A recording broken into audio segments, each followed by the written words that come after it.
Liderato ng Kamara, mga kabrigada, pinatitiyak ang suporta at hustisya sa consular officers sa Canada para sa mga biktima ng SUV accident sa Vancouver. Brigada Haji Caaminyo, ibrigada mo! Brigada Live Report! Nagpaabot ng pakikisimpatya si House Speaker Martin Romualdez sa pamilya ng mga nasawi at nasugatan sa malagim na aksidente sa Vancouver, Canada sa gitna ng selebrasyon ng Lapu-Lapu Day. Ayon kay Romualdez, nakahanda ang Kamara na tumulong sa anumang paraan kasabay ng pakikiramay para sa mga nawalan ng mahal sa buhay.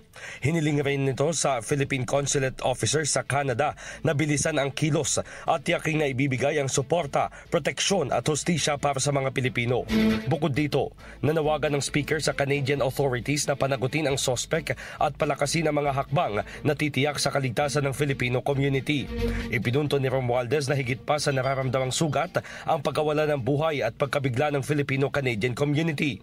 Nakalulungkot niya na ang isang araw ng pagsasaya bilang paggunita sa mga bayani, pamana at diwa na nagbubuklod sa pamilyang Pilipino ay nauwi pa sa trahedya.